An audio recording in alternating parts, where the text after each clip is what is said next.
आपने बहुत सारे आर्टिस्ट को सुना होगा ये कहते हुए, अगर अपने ड्राइंग स्किल को इम्प्रूव करना है तो फंडामेंटल्स का प्रैक्टिस करो।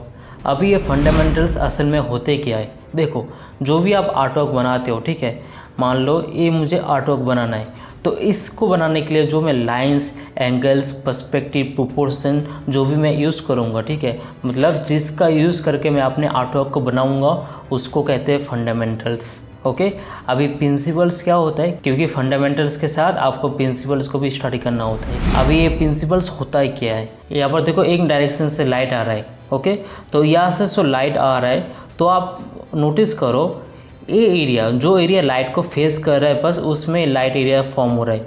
ओके, और जो एरिया लाइट से दूर जा रहा है उसमें शैडो फॉर्म हो रहा है। अभी कहाँ पर शैडो फॉर्म होना चाहिए, कहाँ पर लाइट फॉर्म होना चाहिए, ये सब होता है प्रिंसिपल्स। ओके, अभी देखो इस लेडी का फेस बैकग्राउंड से बहुत डार्क है, मतलब बैकग्राउंड यहाँ पर लाइट है, फेस डार्क है, तो यहाँ पर एक और लाइट सोर्स है जो कि पीछे से आ रहा है, ठीक है, बैक साइड से आ रहा है, इसलिए बैकग्राउंड लाइट है और जो मेन पोर्ट्रेट है, जो मेन फिगर है वो डार्क है। तो ये जो लाइटिंग का प्लेसमेंट है, वैल्यूज़ का प्लेसमेंट है कि लाइट एक तरफ से आ रहा है तो एक तरफ शैडो फॉर्म होगा, इसको कहते हैं प्रिंसिपल। प्रिंसिपल मतलब वो चीज़ जो आप कभी चेंज नहीं कर सकते, और फंडामेंटल्स उसको कहते हैं जिसका यूज़ करके आप किसी भी ड्राइंग को कंप्लीट करते हो या फिर किसी भी ड्राइंग को बनाते हो।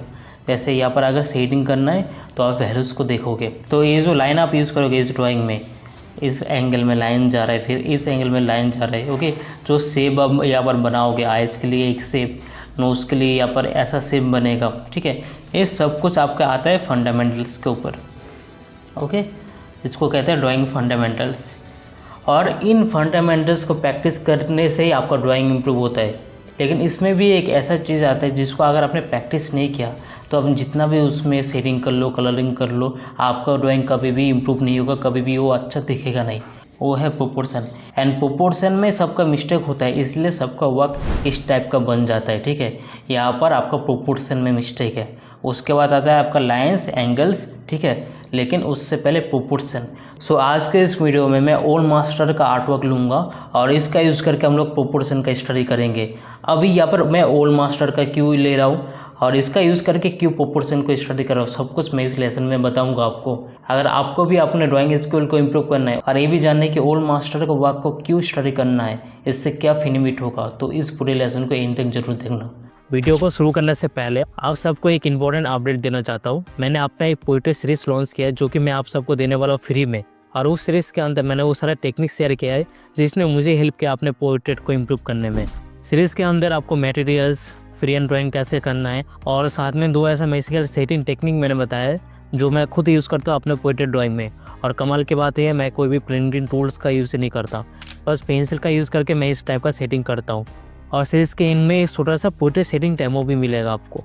अगर आपको ये सीरीज़ चाहिए तो इस व्हाट्सएप नंबर में आपका नाम और पोर्ट्रेट सीरीज़ करके मुझे मैसेज कर दो, मैं आपको पोर्ट्रेट सीरीज़ का लिंक दे दूंगा। लेकिन याद रहे ये पोर्ट्रेट सीरीज़ बस कुछ लोगों को ही मिलेगा, तो जितना जल्दी हो पाए आप अपना नाम मुझे मैसेज कर दो। तो चलो अभी वीडियो को स्टार्ट करते हैं। अभी शुरू करने से पहले सबसे पहले आपको 1 मिनट रुक के देखना पड़ेगा अपने ड्राइंग को, अपने रेफरेंस को, ठीक है।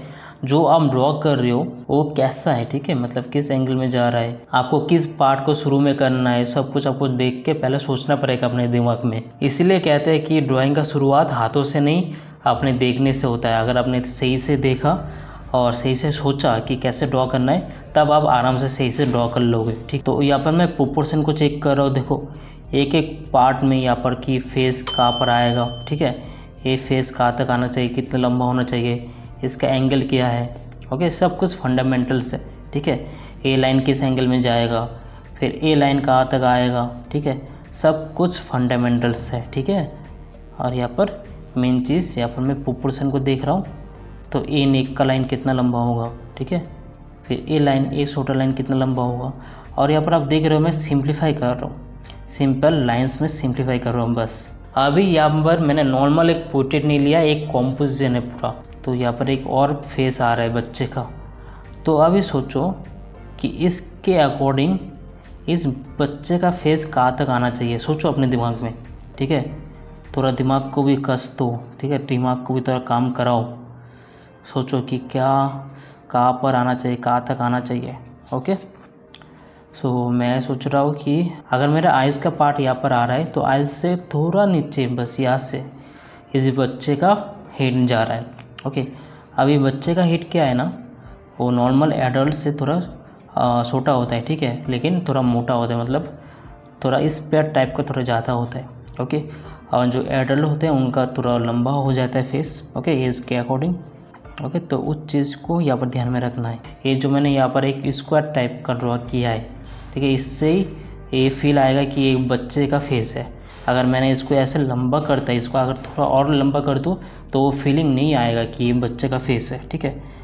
अगर किसी को बच्चे का फेस ड्रॉ करने में मुश्किल आता है तो आपका यहाँ पर ही प्रॉब्लम हो रहा है। अभी मैं आपको रीज़न बताता हूँ। अभी मैंने यहाँ पर ओल्ड मास्टर का आर्ट वर्क क्यों लिया है स्टडी करने के लिए। देखो, नॉर्मल कोई भी रेफरेंस मिल सकता है, लेकिन वो एक फर्स्ट फोटोग्राफ होता है, ठीक है, और बहुत सारे फोटोग्राफ में बहुत एडिटिंग भी रहता है, लेकिन हम लोग आर्टिस्ट हैं।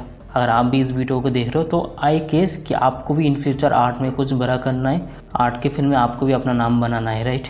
तो उसके लिए आपको उन लोगों को फॉलो करना पड़ेगा जो लोग ऑलरेडी इस फील्ड में कुछ कर चुके हैं अपने टाइम में। और सबसे बेस्ट क्या होगा कि आप ओल्ड मास्टर को फॉलो करो।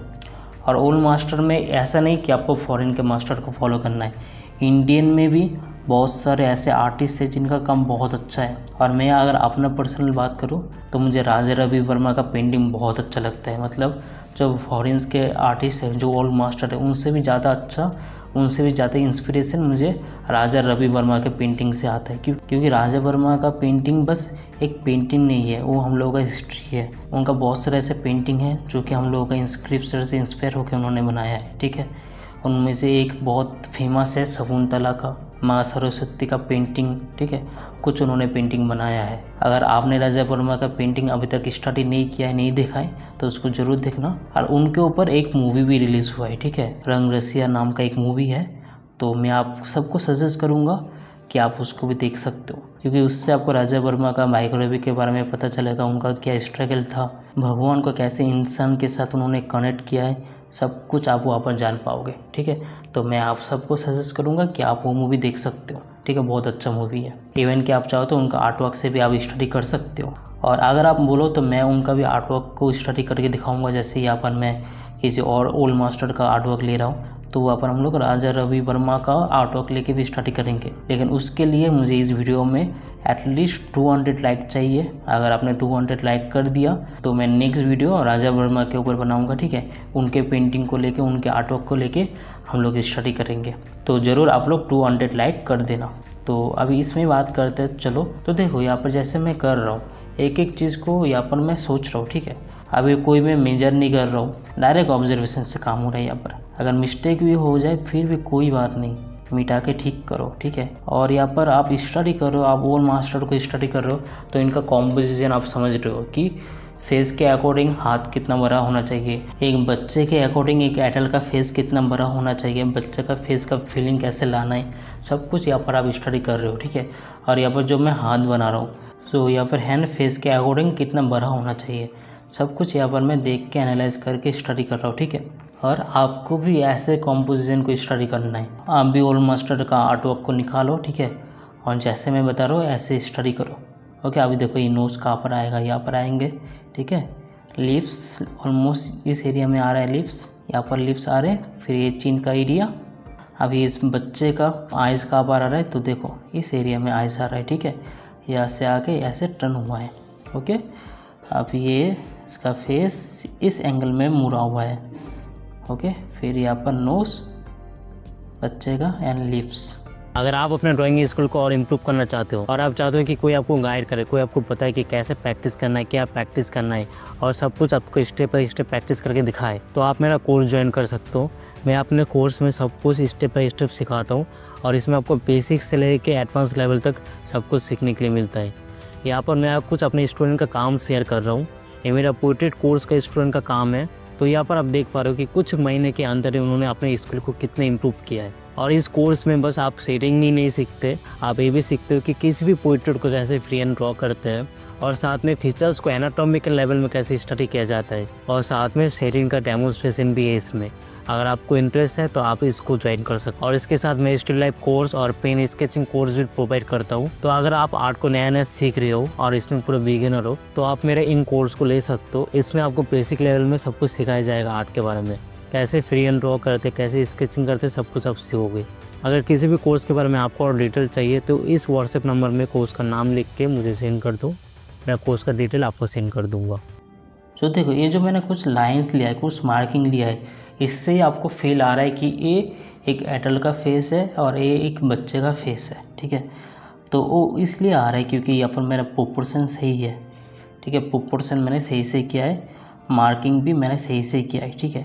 तो सब कुछ ड्राइंग फंडामेंटल्स के ऊपर है, ओके। अगर आपका ड्राइंग फंडामेंटल्स से स्ट्रॉन्ग नहीं है तब ये सब चीज़ आपका कभी स्ट्रॉन्ग नहीं हो सकता। इसलिए मैं आप सबको बोलता हूँ, इवन कि मैं अपने कोर्सेज में भी बोलता हूँ कि आप अपने प्रोपोर्शन, एंगल्स, लाइंस में प्रैक्टिस करो। शुरू में ड्राइंग का पार्ट बहुत इंपॉर्टेंट है। आई नो कि ओल्ड मास्टर का जब आप आर्ट वर्क देखते हो आपको ड्राइंग करने का, आपको पेंटिंग करने का स्पेशली मन करता है कि इतना कलर है, इतना फिनिशिंग है, तो इसको करने का मन करता है। लेकिन उससे पहले आपको ये देखना है कि ड्राइंग का पार्ट आपका सही है कि नहीं, क्योंकि अगर ड्राइंग का पार्ट आपका सही नहीं हुआ ना, आप कुछ भी कर लो, जितना भी कलरिंग कर लो, जितना भी शेडिंग कर लो, पूरा 10 घंटा लगा लो, 100 घंटा लगा लो, ठीक है, बस कलरिंग करने में, फिर भी आपका आर्ट वर्क कभी भी अच्छा नहीं बनेगा, ठीक है। क्योंकि आपका बेस ही स्ट्रॉन्ग नहीं है, आपका बेस में मिस्टेक है। ये जो बेस का एरिया है, अगर इसमें मिस्टेक हो गया तब आपका आर्ट वर्क कभी भी इम्प्रूव नहीं हो सकता। ये मतलब कॉमन सा एक बात है जो हर एक बिगिनर को, हर एक आर्टिस्ट को, स्पेशली इंडिया में समझना इम्पोर्टेंट है। क्योंकि ऐसा मैंने बहुत सारा बच्चों को देखा है जो मतलब ना हड़बड़ी में रहता है कि हमें तो एक दिन में, एक महीना में सीखना है। इतना ईजी नहीं है, ठीक है, सालों तक प्रैक्टिस करना पड़ेगा। मैंने भी सालों तक प्रैक्टिस किया, इवन कि मैं अभी भी प्रैक्टिस करता रहता हूँ, ठीक है। अभी भी ऐसा नहीं है कि मुझे सब कुछ आता है। मैं तो ये बोलता हूँ कि मुझे कुछ भी नहीं आता। मुझे अभी तक आर्ट का 5% भी नहीं आता, क्योंकि आर्ट का फील इतना बड़ा है ना, आप जितना इसको डीपली समझोगे आपको ऐसा रियलाइज़ होगा कि आपको तो कुछ पता ही नहीं है। जो आप लोग यूट्यूब में, इंस्टाग्राम में देखते हो आर्ट वर्क, कोई ग्रिड से बना रहा है, कोई ड्रेसिंग करके बना रहा है, कोई कुछ कर रहा है, वो तो कुछ भी नहीं है आर्ट में, ठीक है। वो तो मतलब आर्ट का 1% भी नहीं है। अगर आप बस उस चीज़ को आर्ट समझ के अपना पूरा लाइफ में वो चीज़ अगर करने वाले हो तब तो मतलब आप आर्टिस्ट तो बन ही नहीं सकते। क्योंकि आर्टिस्ट बस एक वर्ड नहीं है, ठीक है, एक ही फीलिंग है। एक आपका काम उस लेवल तक आना चाहिए कि आप खुद को आर्टिस्ट कह पाओ। आप ओल्ड मास्टर को देखो, आप राजा रवि वर्मा का पेंटिंग देखो, तो उनको कहते हैं आर्टिस्ट, ठीक है। वो लोग थे अपने टाइम के आर्टिस्ट, लेकिन हम लोग अभी तक कुछ नहीं है। हम लोग तो एक ड्राइंग भी सही से बना नहीं पाते। तो हम लोग किस टाइप से आर्टिस्ट बने? बहुत लोग क्या करते बस ग्रिड्स से 1-2 आर्ट वर्क बना दिए, ओके, कुछ एनिमे कैरेक्टर बना दिए, कार्टून कैरेक्टर बना दिए, ठीक है। मैंने बहुत लोगों को देखा है, ठीक है, बहुत स्पेशली जो अभी अपने टीनेज में है, ठीक है, जो 15, 16, 17 साल के बच्चे हैं, अभी तक वो शुरू में आते हैं, उनको पता नहीं होता, वो ठीक है, लेकिन ये सब चीज़ समझना इम्पोर्टेंट है। अगर आप आर्ट के फील्ड में सीरियस हो तो ये सब चीज़ जानना इम्पोर्टेंट है, आपको जानना पड़ेगा। अभी लोग क्या करते हैं, बस 2-3 पोर्ट्रेट बना के, एनिमे कैरेक्टर बना के अपने आप को आर्टिस्ट मान लेते हैं। आप सोचो कि आप किस लेवल में हो अभी। आप अगर इसको आर्ट कह रहे हो, इसको अपने आप को आर्टिस्ट कह रहे हो, तो मतलब तो आप कभी भी इसको सीखने के लिए रेडी नहीं होंगे। क्योंकि पहले आपको सीखने से पहले आपको पहले ये समझना पड़ेगा कि आपको कुछ पता नहीं है, ठीक है। अगर आप ये मान के चलोगे कि मुझे तो सब कुछ पता है, मुझे तो दुनिया का सारा आर्ट आता है, मैं तो ग्रिड से करके सब कुछ बना के दिखा सकता हूँ, 100 घंटा लगा के एक रियलिस्टिक आर्ट वर्क में तो आराम से बना के दिखा सकता हूँ, ठीक है, कॉपी करके तो मैं दिखा सकता हूँ। लेकिन उससे क्या आप सच्ची में एक आर्टिस्ट बन पाते हो? अगर आपको लाइव पेंटिंग करना नहीं आता, अगर आपको फ्री हैंड ड्राइंग करना नहीं आता, अगर आपको क्लासिकल ट्रेनिंग क्या होता है उसके बारे में नहीं पता, अगर आपने कभी भी डीपली ट्रेनिंग नहीं लिया है, किसी मेंटोर से आपने गाइडेंस नहीं लिया है, आपने कभी भी एग्जीबिशन में पार्ट नहीं लिया, तो देखो ये सब चीज़ बहुत इंपॉर्टेंट है आर्ट के फील्ड में। आउटडोर पेंटिंग जाओ, लाइव स्केचिंग करो, रेलवे स्टेशन में जाओ, बस स्टैंड में जाओ, लाइव स्केचिंग करो, ठीक है। ऐसा नहीं है कि कोर्स से आप सीख सकते हो, आप अपने आप से भी सीख सकते हो, लेकिन उस लेवल में आपको प्रैक्टिस करना पड़ेगा, ओके। एंड प्रैक्टिस करने से पहले आपको ये समझना पड़ेगा कि आपको क्या क्या प्रैक्टिस करना है, कैसे करना है, और उससे पहले आपको ये मानना पड़ेगा कि आपको कुछ पता नहीं है अभी तक, ठीक है। बहुत डीप बात मैं यहाँ पर बता रहा हूँ, और स्पेशली जो भी है बिगिनर्स है, ठीक है, ये चीज़ उनके लिए है। आपका एज अभी 40 है, 50 है, 60 है, या पर आप बस 15 साल के, वो मैटर नहीं करता। अगर आर्ट के फील्ड में आप आ रहे हो तो आर्ट को सीरियसली समझना सीखो, ठीक है। प्रैक्टिस करने से पहले आपको समझना पड़ेगा आर्ट को। बस यही नहीं कि आप 2-3 दिन प्रैक्टिस करोगे और आप ये सोचोगे कि मेरा प्रैक्टिस इम्प्रूव क्यों नहीं हो रहा है, मेरा आर्ट वर्क इम्प्रूव क्यों नहीं हो रहा है। सालों लग जाता है अपने स्किल को इम्प्रूव करने के लिए, ठीक है, क्योंकि ये एक स्किल है जो कि आप सीख रहे हो। ये कोई ऐसा नॉर्मल चीज़ नहीं है जो 1-2 दिन में आप कंप्लीट करके चले जाओगे। अभी सोचो अगर आप कोई ट्रेनिंग ले रहे हो, ठीक है, तो 1 हफ्ते में कुछ नहीं होने वाला उसमें। आपको कम से कम 6 महीना तो लगाना ही पड़ेगा, ठीक है। एंड इवन कि मैं अपने कोर्स में भी अपने स्टूडेंट को बोलता हूँ, अगर आप पोइट्री कोर्स ले रहे हो या पर एनाटॉमी का कोर्स ले रहे हो तो आपको कम से कम 6 मंथ तो टाइम लगेंगे उसमें, ठीक है। 1 साल भी लग सकता है, 2 साल भी लग सकता है, वो आपके ऊपर है आप कितना अच्छे से प्रैक्टिस करते हो। अगर आप बहुत अच्छे से भी प्रैक्टिस करो फिर भी कम से कम आपको 6 मंथ टाइम लगने वाला है उसमें। लेकिन बहुत सारे स्टूडेंट ऐसे होते हैं कि वो बोलते हैं कि हमें तो 6 मंथ में नहीं, हमें तो 2 मंथ में इम्प्रूव करना है। तो ऐसा नहीं होता, ये चीज़ समझना है, ठीक है। अगर किसी भी ट्रेनिंग में आपको बताया गया है कि आपको 6 मंथ टाइम लगेंगे तो 6 मंथ तक आपको अच्छे से प्रैक्टिस करना पड़ेगा उसको। सो ऐसे धीरे धीरे आपको स्टडी करना है। आप भी ओल्ड मास्टर का रेफरेंस निकाल लो बहुत सारा, ठीक है, और उनको भी ऐसे धीरे धीरे स्टडी करो। अगर आपको रेफरेंस चाहिए तो आप मुझे भी व्हाट्सएप कर सकते हो, मैं भी आपको रेफरेंस सेंड कर दूंगा। अभी यहाँ पर जितना मैंने डिटेल किया इतना डिटेल करने का कोई ज़रूरत नहीं है। आप बस सिंपल उसको स्केच करो, प्रोपोर्शन को स्टडी करो, कैसे कॉम्पोजिशन का स्टडी हुआ है उसको स्टडी करो, ठीक है, और ऐसे धीरे धीरे प्रैक्टिस करो। अगर आपको ये वीडियो अच्छा लग रहा है तो इसके साथ मैंने एक और सोचा है कि मैं ओल्ड मास्टर का जो भी कॉम्पोजिशन वर्क है ना उसको हम लोग स्टडी करेंगे, जहाँ पर पूरा कॉम्पोजिशन को हम लोग समझेंगे कि पर्सपेक्टिव को कैसे यूज़ किया गया है, किस टाइप का कॉम्पोजिशन वहाँ पर यूज़ किया गया है, सब कुछ हम लोग वहाँ पर स्टडी करेंगे। अगर आपको भी उसके ऊपर वीडियो चाहिए तो मुझे भी कॉमेंट कर देना, ठीक है, तो मैं वीडियो बना दूंगा। ओके, राजा रवि वर्मा के ऊपर भी अगर आपको वीडियो चाहिए तब भी आप मुझे लाइक कर सकते हो, चैनल को लाइक कर देना और कमेंट भी कर देना, ठीक है, तो मैं दोनों के ऊपर वीडियो बना दूंगा। शुरू में आप सबको इतना डिटेल में स्टडी नहीं करना, शुरू में आपको कैसे स्टडी करना है अभी मैं बता रहा हूँ, ठीक है। अभी देखो एक और स्टडी करता हूँ, इसको मैं बहुत ही क्विकली करूँगा, ओके, और आपको समझाऊँगा कि शुरू में कैसे करते हैं। ओके, यहाँ पर तो एक मुझे कॉम्पोजिशन दिख रहा है जो कि है इस टाइप से एक ट्रायंगुलर कॉम्पोजिशन मुझे दिख रहा है कि यहाँ पर हेड है, यहाँ पर हेड आ रहा है, यहाँ पर दूसरा पे भी यहाँ पर आ रहा है, तो इस टाइप से पूरा का पूरा यहाँ पर एक कॉम्पोजिशन सेट हो रहा है। तो आप इस टाइप से ओल्ड मास्टर का आर्ट वर्क देखना, आपको बहुत अलग अलग टाइप का कॉम्पोजिशन मिल जाएगा वहाँ पर, ठीक है, जहाँ पर जियोमेट्रिक शेप को यूज़ करके कॉम्पोजिशन सेट किया गया है, ठीक है, उस टाइप का बहुत सारा है। तो आप उनको स्टडी ज़रूर करना, ठीक है, बहुत इंपॉर्टेंट है आपके लिए कि बच्चे का फेस कहाँ पर आ रहा है, यहाँ से एंगल देखो इस एंगल में जा रहा है। अगर मिस्टेक हो रहा है कोई बात नहीं, अगर इतना फिगर आपसे नहीं बन रहा है तो आप सिंपल पोर्ट्रेट का स्टडी करो, मोनालिसा का स्टडी करो, जहाँ पर पास हाफ फिगर है वो आपके लिए और सिंपल हो जाएगा। तो ऐसे करके स्टडी करो, ठीक है, जितना ईजी हो पाए उतना ईजी से स्टार्ट करो।